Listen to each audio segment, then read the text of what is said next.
Él era Dios y era hombre, el camino y la luz. La verdad de él estaba, era su nombre Jesús. Andaba por los caminos. Estamos en el tema de Jesús ante su muerte, o Jesús y su experiencia de este acontecimiento que es propio de la humanidad. Quedamos en que la muerte implica que verdaderamente tiene una naturaleza humana y que fue lo primero que se escribió del Nuevo Testamento. Lo primero que se escribió.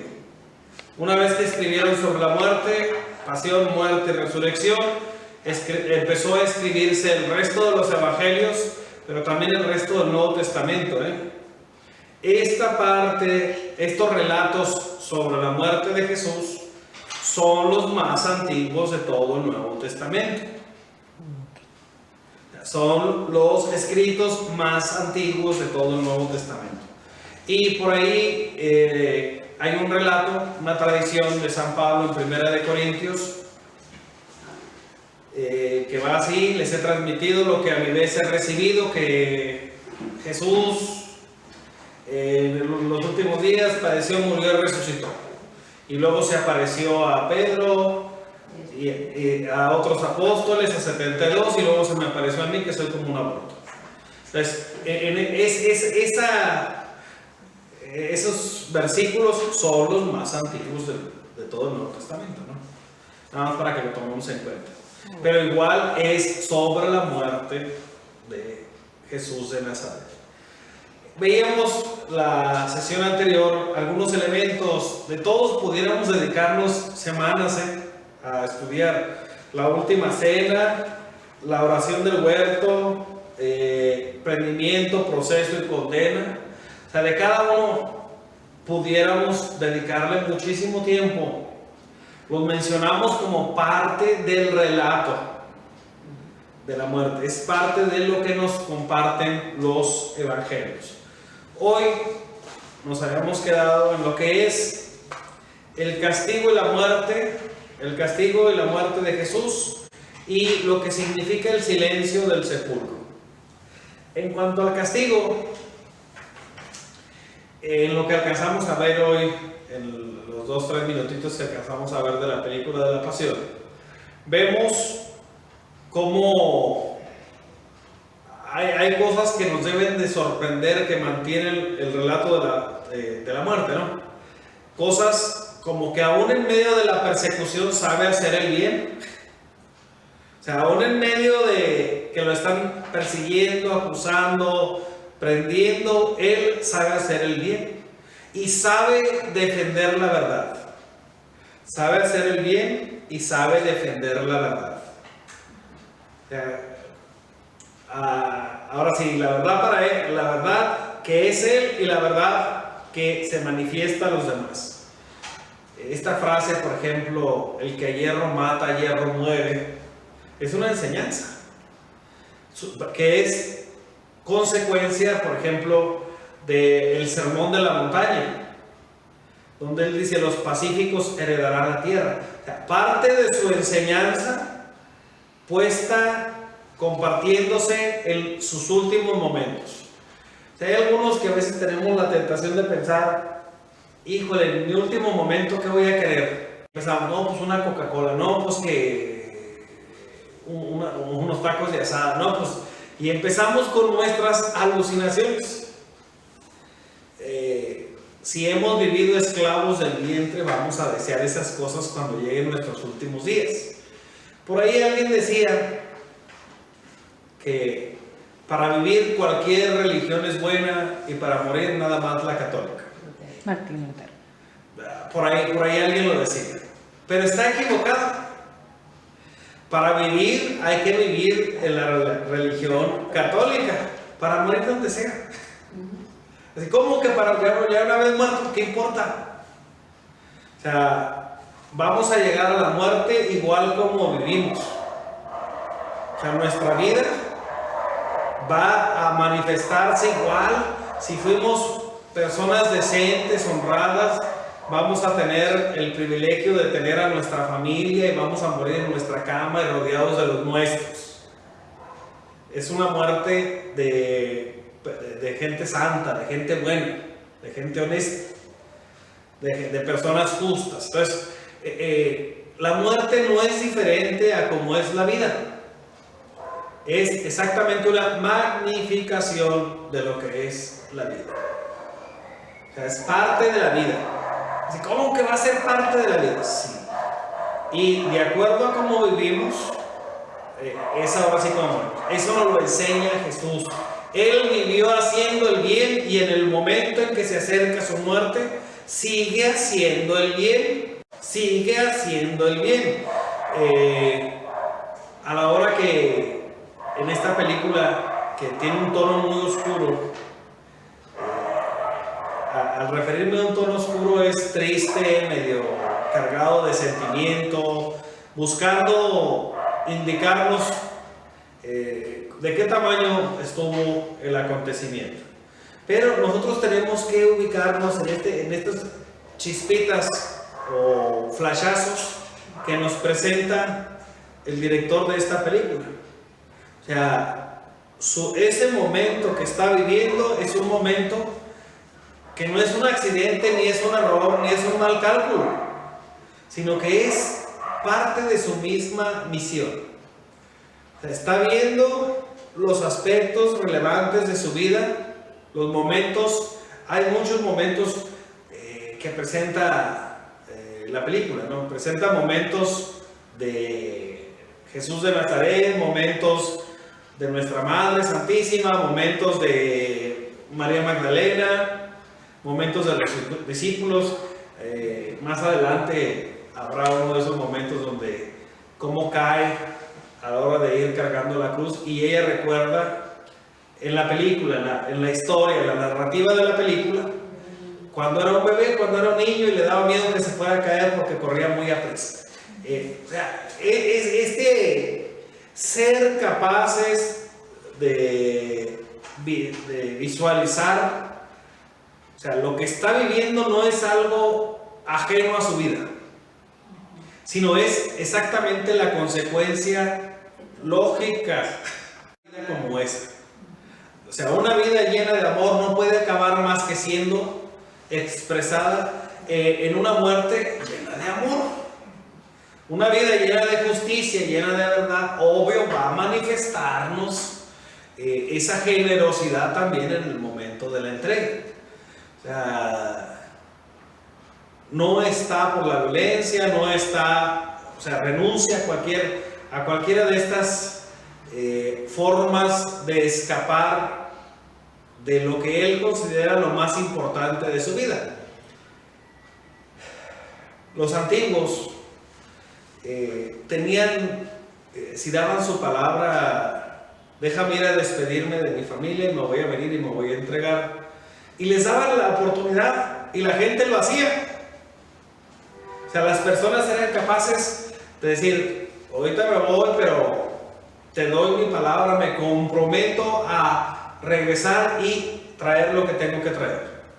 O sea, y las personas lo hacían y decían, ¿cómo puede ser que se entregue sabiendo que lo van a tomar prisionero otra vez? ¿Cómo puede ser que haga eso sabiendo que va a arriesgar su vida? Y de todas maneras lo hacían, porque había una mentalidad de honor y una mentalidad de que el sacrificio era una parte integral de la vida.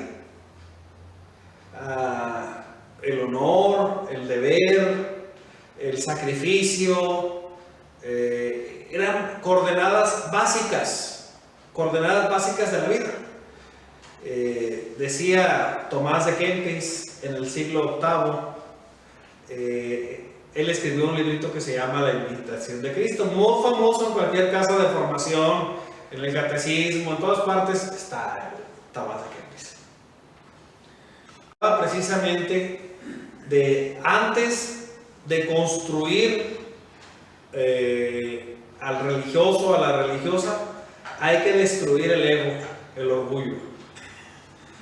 Antes de empezar a construir, hay que destruir lo que es contrario a lo que queremos compartir. Y no sé si entre nosotros hay alguien que haya visto cómo amansan a los caballos. Antes de poderlos usar, hay que amansar, que se llama someterlos, dominarlos, que se llama romperlos. O sea, hay muchas palabritas, no, escojan la que mejor les parezca, pero es lo mismo. O sea, antes de, hay que rehacer. Bueno, cuando nosotros pensamos en este caminar, la película acierta muy bien en componernos cómo se ensañan con Jesús. O sea, desde el principio empiezan a golpearlo, desde el principio se da esta burla. Entre la burla y los golpes buscan debilitar. ¿Y por qué buscan debilitar? Porque se acerca el momento de la tentación más grande que le toca experimentar en su vida. Pero no únicamente se acerca el momento más grande de la tentación, sino el momento más importante también de su misión. Si nosotros revisamos los evangelios, las cartas y todo el Nuevo Testamento, ¿por qué muere nuestro Señor? Muere para salvarnos, muere para redimirnos. Entonces, históricamente se presentan al mismo tiempo el momento más importante de amor y el momento más difícil del amor. O sea, no sé si me explique. El sábado pasado me tocó celebrar una boda de una pareja que ya tenía muchos años viviendo juntos. Y lo primero que les dije que era un momento de fe, de amor y de libertad.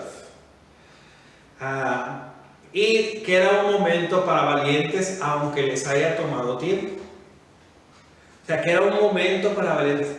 ¿Quién creen que lloró a la hora de las promesas? El esposo. Así como que lloró de alegría, de gozo, se veía radiante. O sea, se veía radiante el cuate. Dice, padre, lo tenía enfrente, no podía. O sea, se veía su sonrisa y su rostro cambiar. ¿Qué le batalló? Ahora, ¿quién creen que batalló más a la hora de hacer las promesas matrimoniales? ¿Quién se trabó más veces? La esposa. La esposa. O sea, contra todos los pronósticos. O sea, los dos estaban viviendo intensamente el sacramento. Los dos. Los dos estaban batallando. O sea, no crean que es fácil decirle a alguien, te voy a ver de frente y te voy a decir cosas que me llegan hasta el corazón. Y no me refiero en el aspecto romántico. Lo que estamos diciendo tiene trascendencia, tiene fuerza. Estamos hablándole al otro directamente de Dios. Entonces, es un momento, yo no sé cómo no se desmayan y se caen. O sea, no entiendo cómo no se desmayan y se caen. A los sacerdotes nos la ponen más sencilla. Lo que tenemos que decir difícilmente lo decimos de rodillas y nos está sosteniendo el obispo o el arzobispo. Entonces no hay tanta dificultad y si no sabemos nos sopla. O sea, nos ayuda. Entonces, digo, es más fácil porque así ya no tenemos que azotar, pero igual son momentos difíciles. Me acuerdo, hasta para los que están alrededor. A la hora que me llamaron a mí para ser ordenado, me cambiaron el nombre. Ya no era Jorge, era Josué. El que estaba de monitor, muy amigo mío, Pedro Contreras, estaba emocionado. O sea, también y pues se le fueron los nombres. Luego algunos todavía no le preguntaban y ya estaba diciendo que sí aceptaban. Pero bueno, el punto al que voy, los momentos difíciles, los momentos más difíciles de nuestra vida, van usualmente de la mano con los momentos en los que se nos pide el testimonio de fe. Son los momentos más difíciles. Y a veces pensamos, el testimonio de fe es proclamar el credo. No, es vivirlo. Hasta sus últimas consecuencias. No es lo mismo. O sea, cuando los cristeros, que lo último que decían era viva Cristo Rey y la Virgen de Guadalupe, sabían que lo que iban a decir les iba a costar la vida. Entonces, era el momento. Igual esto tiene una larga tradición, siguiendo lo que el maestro nos enseña. El momento más importante de su misión es al mismo tiempo el momento más difícil, donde, no sé si algunos se me distrajeron, pero en el diálogo que tiene con el enemigo y sus fuerzas, aparece una serpiente y él le pisa la cabeza. Acabo de ver cómo los hombres ya de veras matan a las ratas. Y un pisotón. No, los hombres de veras, cuando van a matar una rata, le hablan a la esposa.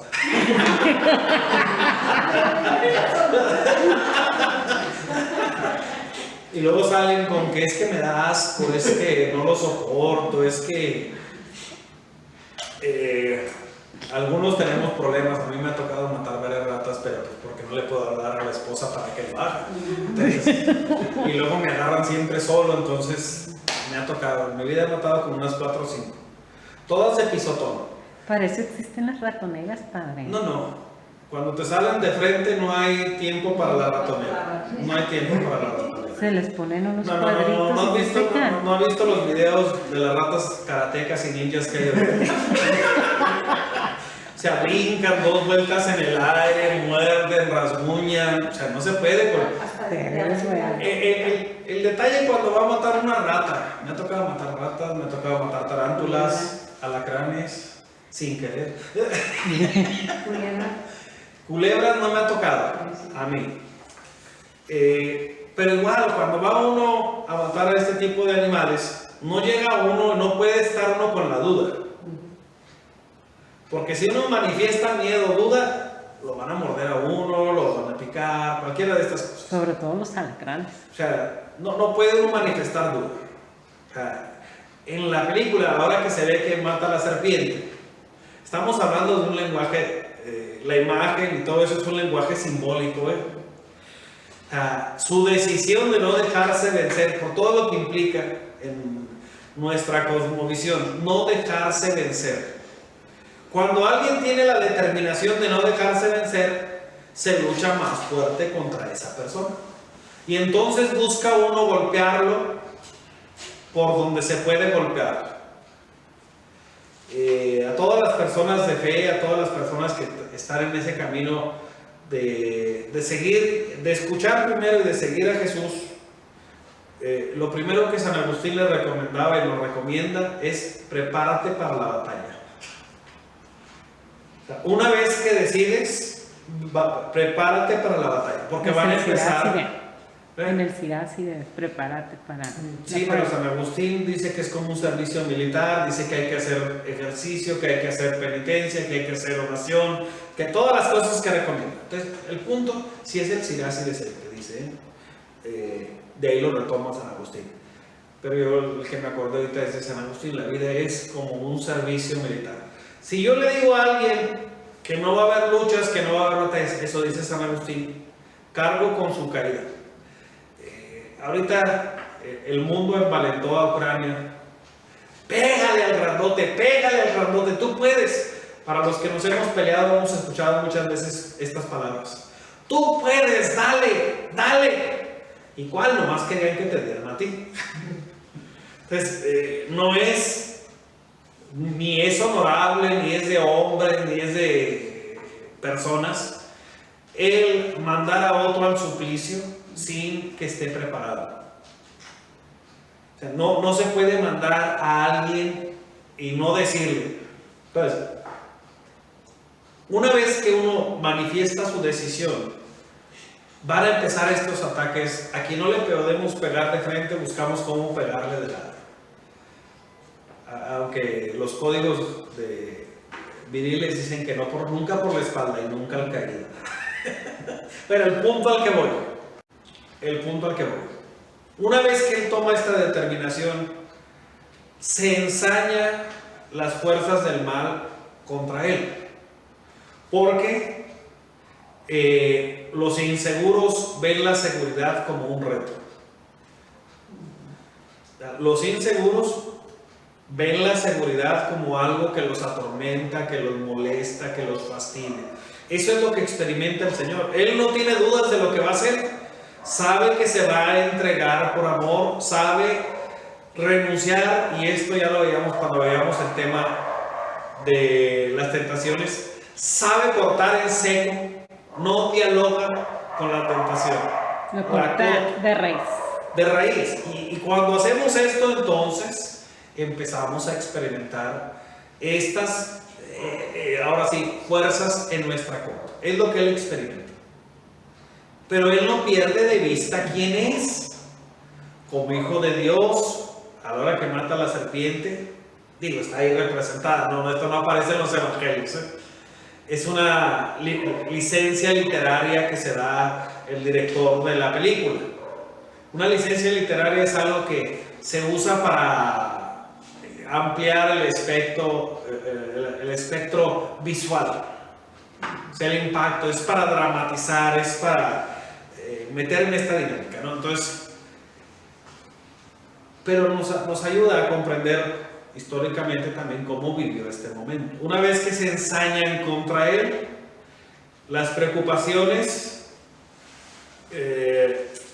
alrededor, ver a sus discípulos correr, ver a sus discípulos querer acceder a la violencia, y él pone las cosas, sigue poniendo las cosas en su lugar sin perder de vista quién es y de dónde viene.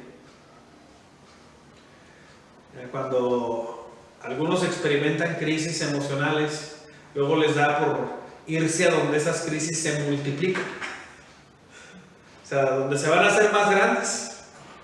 O sea, no vamos a donde las podemos solucionar. Él nos muestra cómo, cuando está este momento difícil de persecución, de lucha, él tiene su corazón y su mente puesta en su propia historia, en la historia de su vida. ¿Qué hay en la historia de su vida? Lo mismo que es el amor. ¿Qué es lo que hay? Y empieza a visualizar momentos de paz, momentos de confianza, momentos de alegría, momentos de intensa experiencia, de cercanía con las personas que aman. Y obvio, para los niños que estamos aquí, la mamá siempre ocupará un lugar especial en ese espacio de confianza. Para las niñas a lo mejor es más difícil el asunto. Puede ser su papá si estuvo presente, o puede ser su mamá, dependiendo. Bueno, el punto es obvio que iba a dirigir su mirada a esos momentos de encuentro, pero no es, él también tiene momentos en los que medita con sus discípulos, la última cena, por ejemplo, el servicio. Tiene momentos en los que se acuerda del bien hecho a los demás. Ahora sí, todo esto es parte de lo que está experimentando en el castigo y la muerte. El castigo y la muerte, yo no estoy de acuerdo que use el castigo. Es algo que se merece cuando uno se porta mal, que uno se lo gana a pulso, y a veces es la consecuencia inmediata de una mala decisión. Una mala decisión a veces trae consecuencias y las trae así. Y no se puede correr de ella, se tiene que enfrentar. Bueno, punto. ¿Se llama correcto el tormento? Lo curioso es que su muerte va acompañada de burla, va acompañada de cinismo, va acompañada de agresión, va acompañada de falta de respeto a la humanidad y a la dignidad de la persona, que es el mejor reflejo de la injusticia.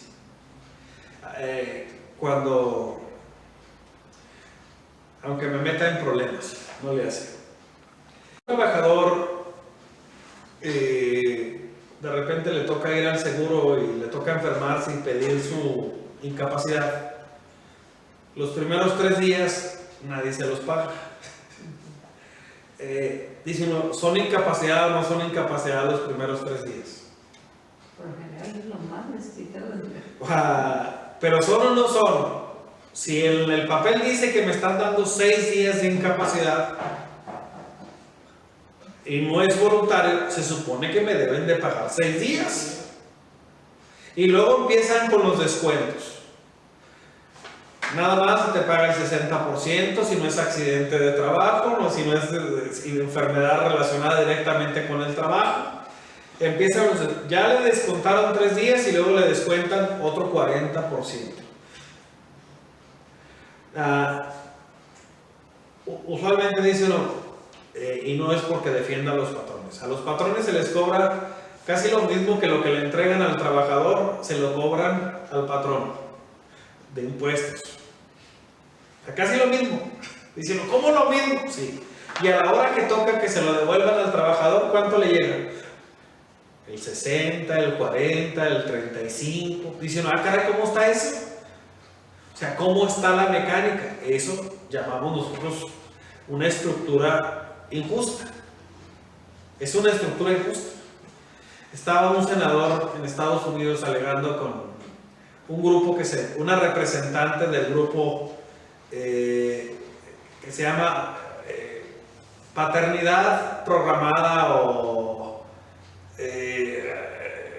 ¿cómo le llaman? De estos del Parenthood, ¿cómo se llama? Bueno, es un grupo que apoya a abortistas, que apoya muchas cosas. Y estaba el senador en una comparecencia en Estados Unidos, obviamente. Sí es paternidad planeada, parenthood, o algo así. Pues la traducción no muy firme. El punto es, les habían estado dando dinero del gobierno. Una vez el gobierno dijo que si tenía más de 16,000 trabajadores en todo Estados Unidos y en otras partes ya no podía entrar, que ya no se les podía dar, y el senador le pedía cuántos préstamos había dado de esos para saber cuántos préstamos tenían que regresar. Total que no le quiso decir la directora del programa, y le valió todo lo que dijo el senador, le valió. Y a la última salió la directora de este programa diciendo que lo que esperaba era que se le perdonara el préstamo a todas las entidades a las que se les había dado, no que lo tuvieran que regresar. No quiso responderle a las preguntas que le estaba haciendo y quería sacarle más. ¿A qué se dedica? Este grupo tuvo 2 escándalos muy fuertes. Uno fue de los préstamos y otro fue que estaban vendiendo los fetos abortados. O sea, los estaban vendiendo y estaban lucrando con ellos. Y salió a la luz pública, igual en el Senado les estuvieron haciendo y diciendo que les iban a hacer, y al última les hicieron algo así. Toma, no lo vuelvas a hacer. Entonces, a lo que voy es, una estructura injusta va a provocar estas situaciones de violencia, de agresión, de falta de respeto a la dignidad de las personas. Dijo por ahí un periodista de Estados Unidos que si en un país libre no se podía decir la verdad, entonces ya no podíamos llamarle país libre. Si no podemos acceder a la verdad, ¿qué es lo que experimenta el Señor en el proceso de su muerte? Esta experiencia. La experiencia de toda una estructura cayendo sobre Él con todo el peso de sus injusticias, de sus inconsistencias, de su malicia. Esto es algo que a veces le batallamos para que nos entre en nuestra cabecita. El día de hoy en la mañana en Tijuana, en la colonia Sánchez Taboada, que es la colonia más violenta de todo el planeta, hay más muertos ahí que en algunas ciudades de las que están bombardeando de Ucrania. O sea, hay más muertos ahí. Entonces, ¿qué está pasando ahí? Si el ejército le tiene miedo a entrar, si la policía le tiene miedo a entrar, si los que están de encargados ahí van ya que acabó, van ya que tiraron a los cuerpos, van ya que pasaron los balazos. O sea, ¿qué es lo que está pasando ahí? Pues vemos como una estructura o una comunidad injusta favorece ese tipo de escarnios sobre toda persona. Así, padre, ¿qué hice? Nada más están tirando cuerpos de malandros. Sí, y balaceando niños, y balaceando gente que trabaja, y gente que está ahí, y tirándolos alrededor de la parroquia, alrededor de todos los lugares ahí, dejando las narcomantas y cosas. Una estructura injusta, una estructura de pecado, decía San Juan Pablo II, lo primero que hace es caer sobre los inocentes, caer sobre aquellos que incomodan. No importa la verdad, no importa la justicia, no importa el derecho. Ahora sí, lo que está pasando es, lo que pasa ahí en esa colonia es lo mismo que le pasó a nuestro Señor, pero multiplicado. Porque sobre Él fueron todos vimos en la película, los sacerdotes, los miembros del Sanedrín, las personas de poder. Se movieron los mecanismos, se repartió dinero para comprar quien lo entregara, se repartió dinero para que fueran a llamar a los que pudieran para hacerlo de noche, a oscuras, sin que el pueblo se diera cuenta. Entonces, todos estos elementos son, ahora sí, la violencia, la agresión, la búsqueda de humillar para quitarle la capacidad de que sea alguien creíble. Si así le fue de mal, decimos, es porque algo debe haber hecho. Entonces, si hizo algo, en el caso de nuestro Señor, hizo muchas cosas buenas. Cuando hablamos del silencio del sepulcro, hablamos de una realidad de nuestro Señor, de una realidad histórica. Tenemos todavía el sepulcro. Hay una basílica construida sobre ese lugar, todavía hasta la fecha, donde convivimos los católicos, católicos orientales y los ortodoxos. En el sepulcro del Señor. Tanto en el Santo Sepulcro como en otras, pero ahorita sí estamos hablando de la del Santo Sepulcro. El lugar, así como saben el lugar donde murió. Si me llevan a mí, yo los puedo llevar al lugar donde está enterrada mi mamá, mi papá, mi hermano, sin ningún problema. Y no ocupo el número. Y parece que los del barrio ahí donde yo crecí escogieron esa zona para que los enterraran a todos. todos conocidos. Ahí está divertido. Bueno, punto. Cuando hablamos del silencio del sepulcro, hablamos de esta complicidad que se tiene de los poderosos, la complicidad que se tiene de las personas de religión, la complicidad que se tiene hasta del pueblo, al que se le puede comprar, al que se le puede manipular. A mí me sorprende, no estoy ni a favor ni en contra, aclaro, sino todo lo contrario. En mi propia familia, cuando, sin importar lo que haga de bien por los demás, platicando con algunos de mis hermanos me comentaban que nunca les habían dado nada del gobierno y que les dieron una despensa y que por eso estaban contentos con el gobierno. Entonces, cuando alguien dice algo como esto, nadie ha hecho nunca nada por mí, luego podemos pensar, bueno, ¿qué es lo que le toca hacer al gobierno? ¿Entregar despensas? ¿O procurar que se cumpla el derecho, el Estado de Derecho? Donde cada uno se le respete en su persona, en su dignidad, como todas las garantías individuales nos ofrecen.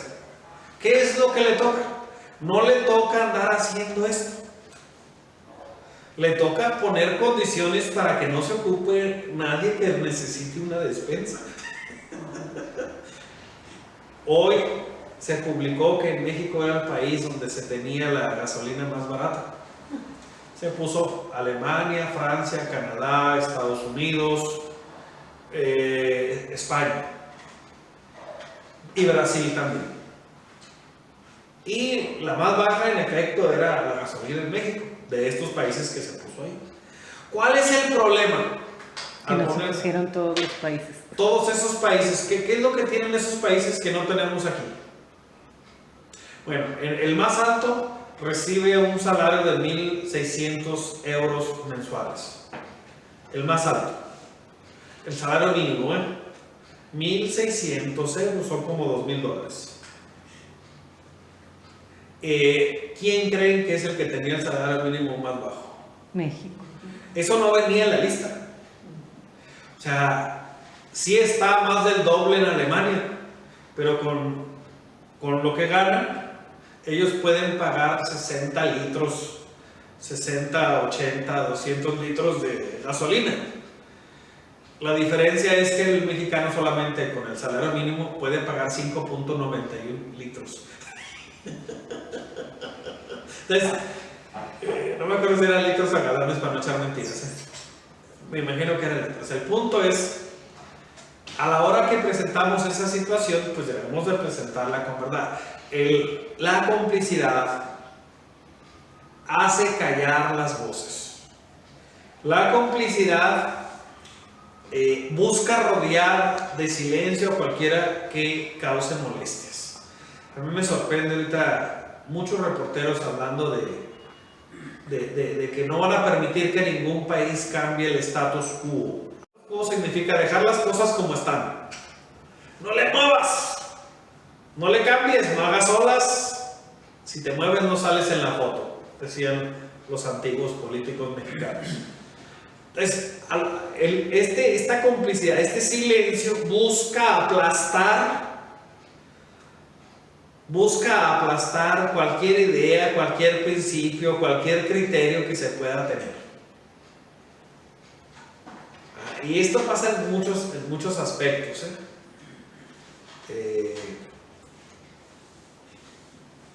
No voy a insistir porque ya lo he dicho en otras ocasiones, pero los malvados buscan hacer ruido y escándalo para callar a las personas inocentes y a las personas justas.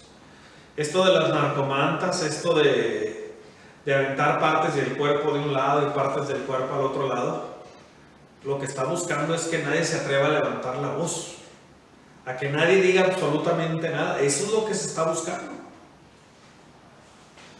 Si alguien tiene ahora sí algún indicio, algún conocimiento, más vale que te calles, porque si no así vas a acabar tú también. Esa es la idea. El mal busca hacer escándalo y asustar. ¿Para qué? Para que no se escuche ninguna voz. O sea, busca aplastar, desaparecer, borrar, liquidar, como le quieren llamar. Barrer totalmente cualquier rastro de que alguien hubo que no estaba de acuerdo. ¿Qué significa para nosotros? ¿Y qué significó para Jesús su muerte? ¿Cómo entiende Jesús su muerte? Aquí vamos. ¿Cómo interpretamos? ¿Desde dónde podemos nosotros descubrir qué era lo que él sabía, creía o esperaba? ¿Qué elementos tenemos? Tenemos 3 grupos de elementos a considerar. El primero, ya lo dijimos, es toda su vida. El segundo es la última cena, que ya hablamos sobre eso.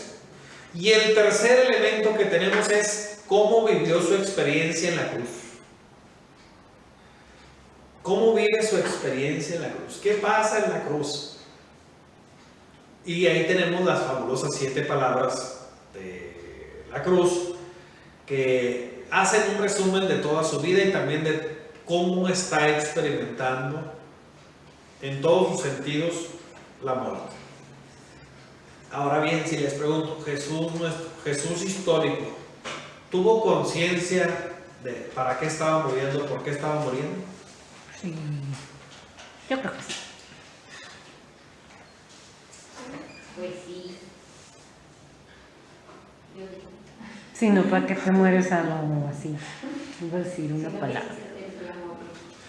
El detalle es, en toda persona, la experiencia de la muerte va a simbrar y va a sacar a flote lo que esa persona tiene. En el seminario nos enseñaron, dicen por ahí, que el deporte forja el carácter, sirve para forjar el carácter. Y en el seminario nos enseñaron, lo forja, pero también lo revela. O sea, las personas que somos quejosas, en el deporte nos quejamos todavía más. O sea, el que es chillón, Chile. en el deporte se la pasa chillando. Quien es impaciente, intolerante en el deporte. No Quien saca. es ególatra o egocéntrico, la palabra que más les guste. En el deporte se nota y en todos los juegos. Entonces,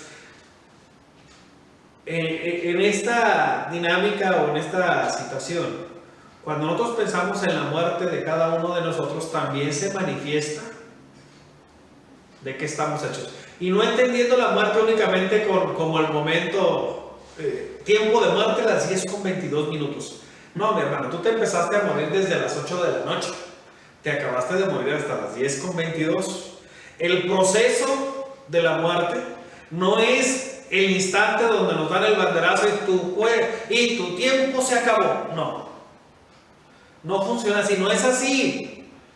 O sea, es un proceso vital que va mermando las fuerzas, que va mermando la inteligencia, que va mermando nuestro deseo, nuestro interés de vivir. Nuestro Señor experimenta esto que implica la humanidad en toda la extensión, el respeto al compromiso de la encarnación. ¿Cómo vive Él este momento? Él es en efecto consciente. O sea, no es que haya llegado ahí en ese momento, ya, como decimos los mexicanos, no. Ya, vale. Es horario infantil, por eso no lo voy a decir. Yo sería. Sí son. Los mexicanos tenemos muchas expresiones, pero todos llevan el adjetivo de la mamá, no sé por qué. Ya valió, y así otros tantos más. No es que lleguemos al momento y ya valió. No, no funciona así. No funciona así. El Señor es consciente de lo que está viviendo. Jesús histórico es consciente de lo que está viviendo en términos de que está en perfecta continuidad y comunión con la misión que se le ha encomendado. No sé si ustedes sean iguales de tercos de los que dicen, ya empecé y ahora termino.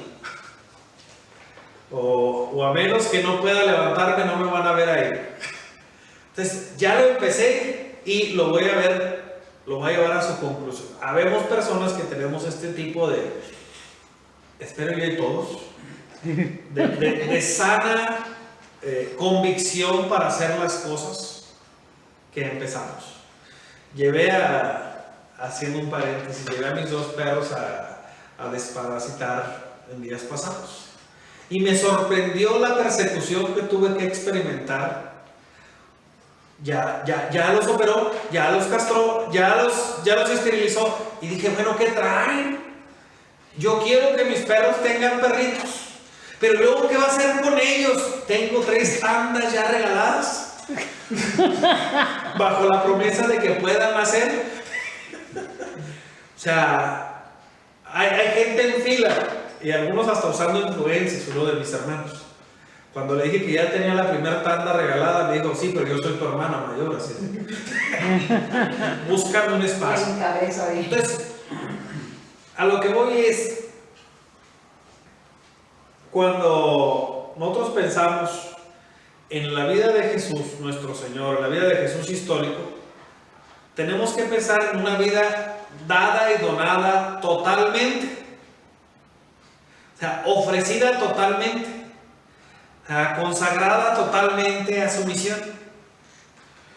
Si le pregunto a los papás de aquí si hubieran podido sobrevivir sus hijos con el 20% de dedicación de ustedes, nada más con el 20%, No, la verdad.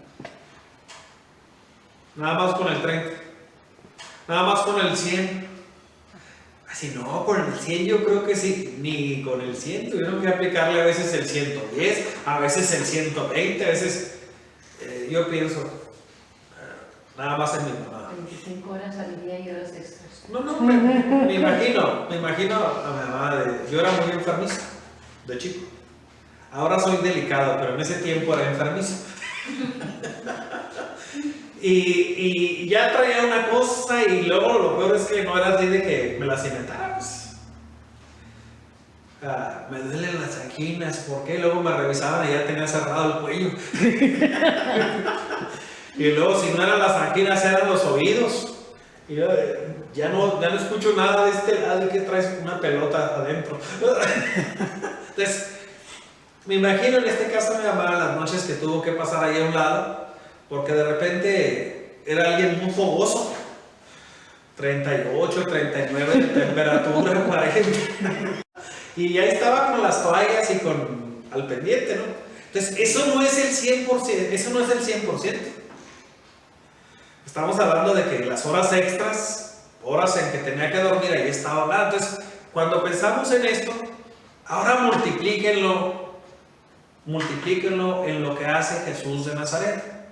Al que no le dejan tiempo para dormir, al que siempre tiene una palabra amable, al que aún cuando lo están persiguiendo tiene tiempo para ver la necesidad del otro. Porque él no está autocentrado. Eso de autocentrado es una palabra que decimos para los que se creen los ombligos del planeta, los ombligos del mundo. Hoy le hicieron una propuesta al presidente de la República. Un reportero le dijo: yo quisiera que ya superáramos esta lucha entre los fifís y los no fifís y que buscáramos a través del respeto y del diálogo superar las divisiones que estamos creando. ¿Qué creen que respondió nuestro H presidente? Ni idea. Es un conservacionista. No, sí mencioné esa parte, pero antes de eso dijo: hay que quitarnos las máscaras. O sea, hay que quitarnos las máscaras. Cuando uno propone algo, tú siempre has sido prensa vendida, protegiendo los intereses creados que tienes, y ahora te quieres venir a colocar como alguien que quiere construir la paz. No habrá paz si no hay transformación. O sea, la única forma en que va a haber paz en el país, según él, con todo respeto, es si somos seguidores de su proyecto. Si no, no va a haber paz en México. Entonces, el reportero decía: la prensa no está para estar de acuerdo en todo. O sea, esa no es la función, a eso no se le llama prensa, se le llama propaganda. La propaganda la hacemos para manipular, manejar, y siempre está de acuerdo con nosotros. El periodismo, la prensa no trabaja así. Bueno, volviendo al tema que nos ocupa, es si una persona puede ofrecer más del 100% de lo que puede hacer, nuestro Señor puede hacerlo más, y lo hizo más. Su vida es un ejemplo de esto, y obvio, él entiende su muerte como una parte integral también de la vida. O sea, su proceso para llegar a la entrega total y final implica fidelidad, y la fidelidad siempre cuesta. Digo, es muy fácil en términos de vida de pareja, y va a decir: padre, ¿usted qué sabe? Yo escucho mucho, por eso he aprendido una que otra cosa. Es muy fácil no ponerle el cuerno al otro o a la otra. Lo difícil es ser fiel. Es decir, ¿cuál es la diferencia entre una cosa y otra? Ser fiel implica que amas todos los días a todas horas, que estás ocupado y consagrado para lograr la felicidad del otro. Lo otro de no poner el cuerno significa únicamente que eres capaz de mantenerte equilibrado y no andar buscando lo que no necesitas. ¿Qué es más fácil? ¿Qué es más fácil?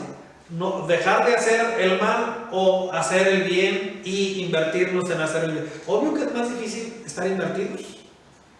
implica escuchar, implica ver, implica estar junto a toda la inteligencia, implica verdaderamente crecer en pareja y ser pareja, ¿no? Bueno, él sabe que su muerte es una entrega total. Él sabe que es en obediencia al proyecto del Padre. No hay otra cosa que desee más que hacer la voluntad de su Padre. Este punto, una relación sana entre un padre y un hijo, una relación filial sana, el papá se va a sentir orgulloso de todos los éxitos de sus hijos. Y el hijo se va a esforzar por ofrecerle esa experiencia a su papá. Primero será a lo mejor el deseo de ser como su papá, después de poder hacer cosas mejores que su papá. Y ese va a ser el momento de orgullo más grande para un papá. Un papá no puede estar contento si sus hijos se parecen o son iguales a él.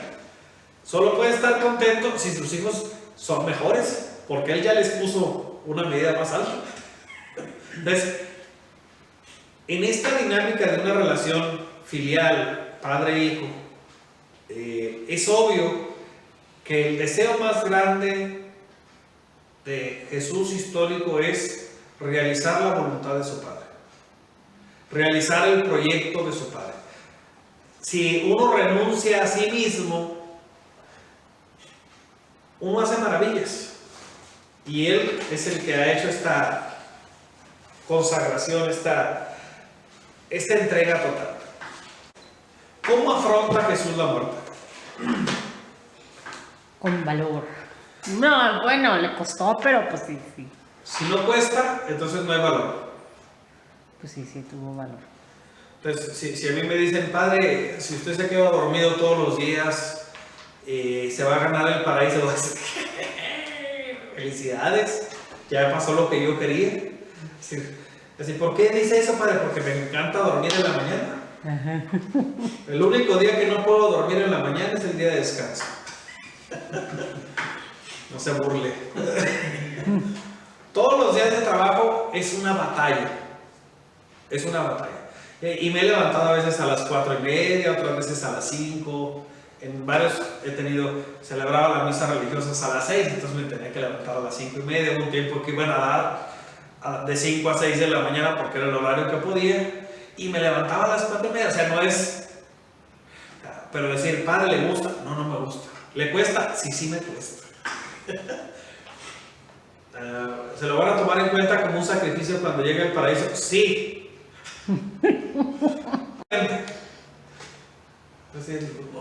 Le batallabas y a veces se te hacía tarde, pero lo intentabas todos los días. No había un solo día que no lo intentaras. Entonces, el esfuerzo tiene su mérito. Entonces, es obvio que le cuesta.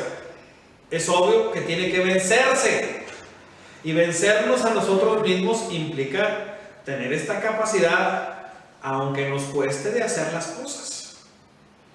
Si les pregunto, ¿ustedes creen que a los mártires mexicanos les costó trabajo su martirio? ¿Qué van a decir? No, pues sí.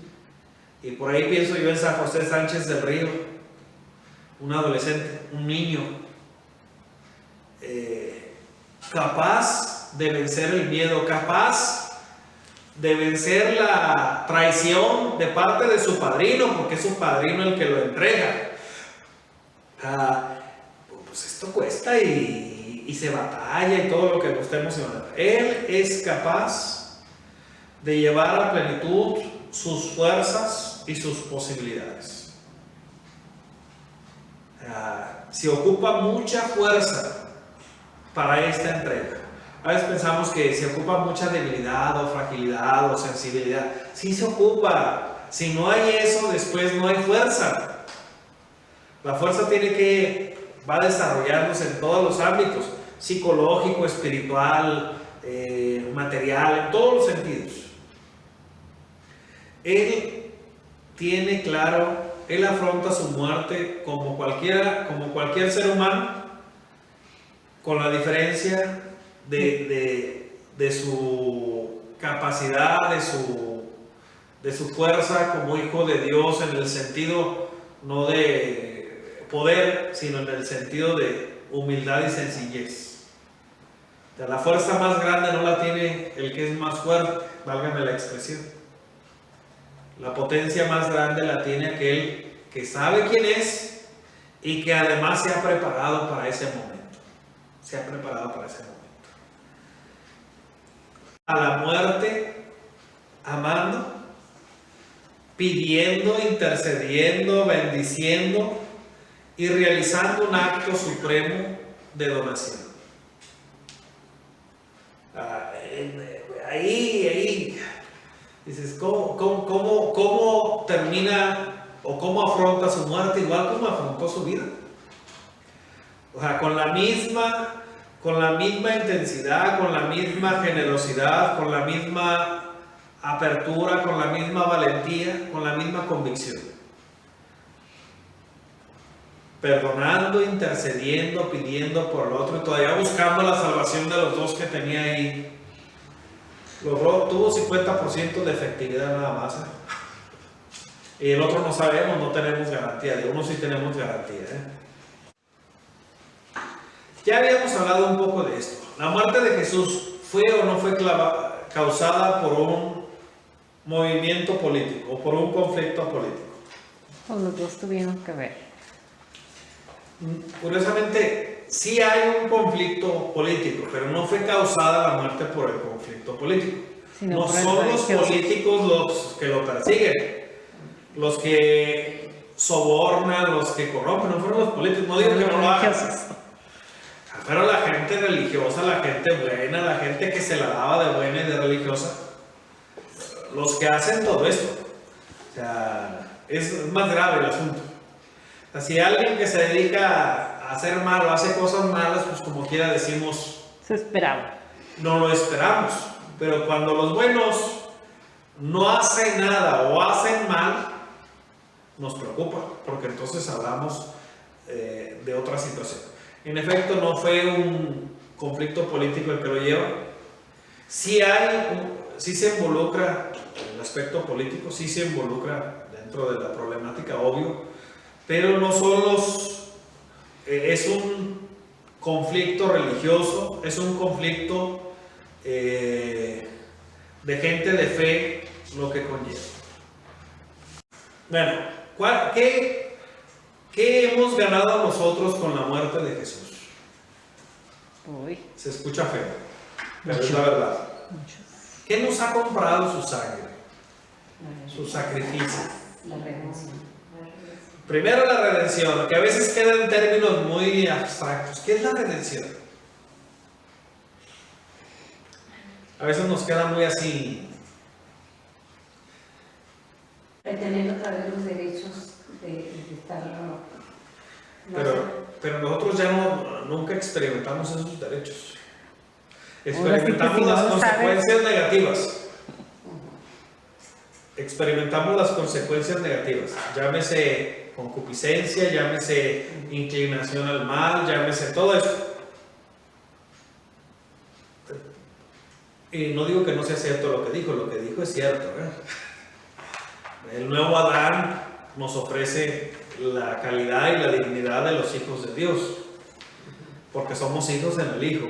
Pero ¿qué más ganamos? La redención es el perdón de los pecados, es la invitación a retomar nuestra relación de hijos de Dios, nuestra relación con nuestro Creador, la relación con nuestro Dios.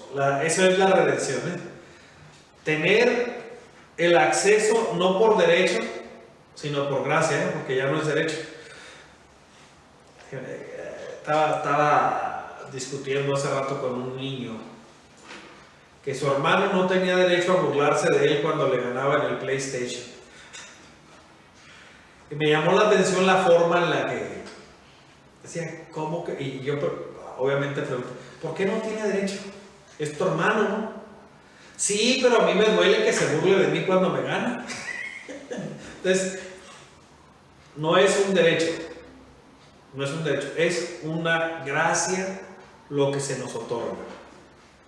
Es un regalo, es un exceso de amor de parte de Dios que nos dice, ya sé que la regaron y que la van a seguir regando, pero les ofrezco mi amistad, Mi amor incondicional. mi amor, mi compromiso radical con cada uno de ustedes. Entonces, a eso, Pero le clavo llamamos, en la cruz. a eso le llamamos redención.